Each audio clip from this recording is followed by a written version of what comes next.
6.8ல second sum, அதாவது chapter name தெரியும் உங்களுக்கு, அப்ளிகேஷன்ஸ் ஆஃப் வெக்டார் அல்ஜிப்ரா சாப்டர்ல 6.8ல செகண்ட் சம் பார்க்குறோம். Show that the lines x minus 2 by 1, y minus 3 by 1, z minus 4 by 3 and ரெண்டு lines கொடுத்துருக்காங்க. இன்னொன்று வந்து x minus 1 by minus 3, y minus 4 by 2, z minus 5 by 1 R என்னது கோப்ளைனார் அப்படின்னு கொடுத்துருக்காங்க. Also find the plain containing these lines.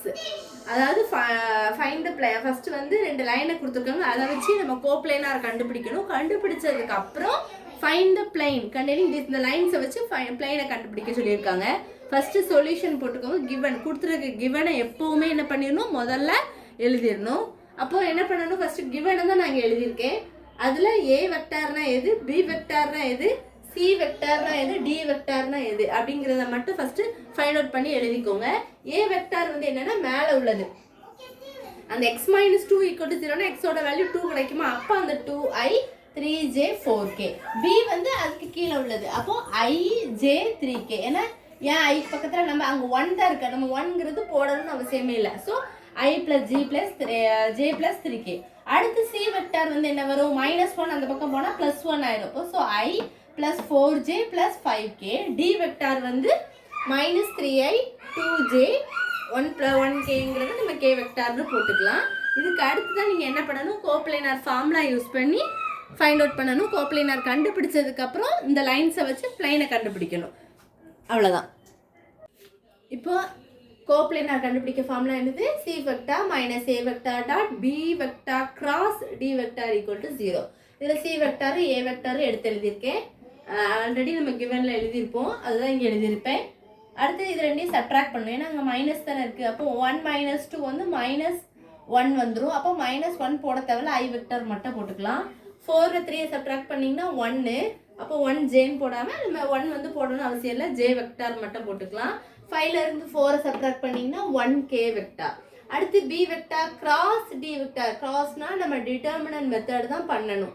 So determinant method பண்ணும்போது ijkன்னு போட்டுக்கோங்க. B வெக்டாரோட value என்னதெல்லாம், ஐயோட கோஎஃபிஷியன்ட் 1, ஜேயோட கோஎஃபிஷியன்ட் 1, கேயோட கோஎஃபிஷியன்ட் 3. அடுத்து டி வெக்டார்னா என்ன வரும், -3 2 1. அதை வந்து நம்ம கிராஸ் மல்டிப்ளை பண்ணுவோம். ஐயை வச்சுட்டு பண்ணும்போது 1 × 1 2 3s 6, அதுதான் அங்கே போட்டிருப்பேன். ஜேயோடது வந்து இதை ஹைட் பண்ணிடணும், 1 × 1 3 3s 9, அதுதான் அங்கே போட்டிருக்கேன். கேக்கு வந்து என்னது 2 + 3 வந்துடும். ஏன்னா கேனா அதோட காலத்தை நம்ம மறைச்சிடணும். அப்போ 1 × 2 2, இங்கே வந்து 1 × 3 -3 வரும். ஏற்கனவே மைனஸ் இருக்கனால +3 சேஞ்ச் ஆயிரும். அப்போ ஒன்று சப்ட்ராக்ட் பண்ணும்போது உங்களுக்கு என்ன கிடைக்கும், அங்கே -5i -10j + 5kன்னு கிடைக்கும். இப்போ நம்ம இந்த ஃபார்முலா எடுத்து எழுதிக்கலாமா, டாட் ப்ராடக்ட் வந்து நமக்கு 0ன்னு வரணும். அப்போ C vector minus A vector கண்டுபிடிச்சதையும் B vector cross D vector எங்கே கண்டுபிடிச்சிருக்கோம், அந்த பக்கம் கண்டுபிடிச்சிருக்கோமா, ரெண்டையும் நீங்கள் மல்டிப்ளை பண்ணும்போது உங்களுக்கு 1 × -5 வந்துடும். ஏன்னா -1 இருக்குது, அங்கேயும் மைனஸ் இருக்குது, உங்களுக்கு ப்ளஸ் ஆயிரும். அடுத்து 1 × -10 வந்து -10, 1 × 5 வந்து 5 ஆட் பண்ணால் 10 கிடைக்கும். 10 - 10 என்னது உங்களுக்கு 0. இது அதாவது கோப்ளைனார் வந்து 0ன்னு கண்டுபிடிக்கணும். ஸோ நம்ம கண்டுபிடிச்சாச்சு. நெக்ஸ்ட் நம்ம கண்டுபிடிக்க வேண்டியது என்னது, Cartesian equation. Cartesian equation formula வந்து என்ன அப்படின்னா, x minus x2 y minus y2 z minus z2 b1 b2 b3 d1 d2 d3. இதுதான் கார்ட்டீசியன் ஈக்குவேஷன் ஃபார்முலா. ரொம்ப ஈஸி. நம்மளுக்கு x minus x1 x2 y1 y2 z1 z2, அதாவது இந்த x2ஓட value y2 z2 கொஷனில் இருக்குது. அப்போ நம்ம அது 1, அதில் 4, அதில் 5 வந்துடும். b1ஓட வேல்யூ 1, b2ஓட வேல்யூ 1 தான், b3ஓட வேல்யூ 3 தான். கொடுத்துருக்க கிவன்லேயே நான் கொடுத்துருப்பேன், அதை நீங்கள் நோட் பண்ணி வச்சுக்கோங்க. d1ஓட வேல்யூ வந்து -3, d2ஓட வேல்யூ 2, d3ஓட வேல்யூ வந்து 1. அதுதான் இதில் சப்ஸ்டிட்யூட் பண்ணியிருக்கேன். இப்போ நம்ம x - 1 வேணால் இந்த இதை கிராஸ் பண்ணணும். அதாவது அந்த காலத்தை மறைச்சிட்டு y - 4 உள்ளது z - 1 கிராஸ் மல்டிப்ளை பண்ணி எழுதுறோம். இதுதான் அடுத்த ஸ்டெப்பில் பண்ணுறேன். அப்போ x - 1 கிராஸ் மல்டிப்ளை பண்ணும்போது 1 - 6 ஆயிருமா. அடுத்து y - 4 கிராஸ் மல்டிப்ளை பண்ணும்போது 1 - -3 வந்து என்னது 9 ஆயிரும், மைனஸ் இன்ட்டு மைனஸ் ப்ளஸ் ஆயிரும், 1 + 9 சேஞ்ச் ஆயிரும். அடுத்து z - 5 ப்ராக்கெட் போட்டுக்கோங்க, 2 + 3 = 0.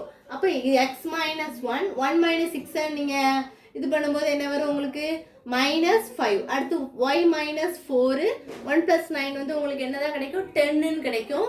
அடுத்து z - 5 2 + 3 வந்து என்னது 5. அடுத்து ஒவ்வொன்றையும் நம்ம என்ன பண்ண போகிறோம் உள்ளே கொடுத்து மல்டிப்ளை பண்ண போகிறோம். -5x minus into minus plus 5 இப்படி உள்ளே கொடுத்து மல்டிப்ளை பண்ணியிருப்போம். அடுத்து y × 10 என்னது 10y 4 × 10 40 மல்டிப்ளை பண்ணியிருப்போம். அடுத்து z × 5 வந்து உங்களுக்கு என்னது 5z 5 5s 25 அதான் அங்கே மல்டிப்ளை பண்ணி எழுதியிருப்போம். அடுத்து நம்ம எக்ஸோட டேம் எழுதும்போது -5x அடுத்து 10y 5z அந்த கான்ஸ்டன்ட் டேர்ம்ஸ் எல்லாத்தையும் நீங்கள் சப்ட்ராக்ட் பண்ணும்போது உங்களுக்கு என்ன கிடைக்கும் 20 கிடைக்கும். இப்போ நம்ம எதாவது டிவைட் பண்ண போகிறோம் -5ஆல் நம்ம டிவைட் பண்ண போகிறோம். அப்போது ஏன் அப்படின்னா நம்ம ஃபஸ்ட்டு வந்து எப்போவுமே மைனஸ் டேர்மாக இருக்கக்கூடாது, எல்லாத்தையும் நம்ம மைனஸால் டிவைட் பண்ணணும். அப்போ என்ன கிடைக்கும் அப்படின்னா உங்களுக்கு எக்ஸு 10/5 வந்து 2 மைனஸ் கேன்சல் ஆகி +2 மாறிடும். 5/5 கேன்சல் ஆகி z ஆயிரும் -4 = 0. இதுதான் என்னது equation of the plane containing given lines. இதுதான் கண்டுபிடிக்க சொல்லியிருக்காங்க. ஃபஸ்ட்டு கோப்ளைனார் கண்டுபிடிச்சிக்கோங்க. கண்டுபிடிச்ச பிறகு கார்ட்டீசியன் ஈக்குவேஷன் ஃபார்முலா போட்டு நீங்கள் சப்ஸ்டியூட் பண்ண போகிறீங்க. அவ்வளோதான் ஆன்சர். Hence proved. இவ்வளோதான். எதுவும் டவுட்ஸ் இருந்தால் கேளுங்க. கேர்ஃபுல்லாக நீங்கள் மல்டிப்ளை பண்ணுறதுல தான் இருக்குது. ஒவ்வொன்றையும் உள்ளே கொடுத்து மல்டிப்ளை பண்ணும்போது நீங்கள் மைனஸுக்கு பதில் ப்ளஸ் போட்டாலும் ஃபுல்லாக சம் தப்பாக போயிடும். அதனால் கவனமாக பொறுமையாக மல்டிப்ளை பண்ணுங்கள், உங்களுக்கு ஈஸியாக ஆன்சர் வந்துடும். Thank you students.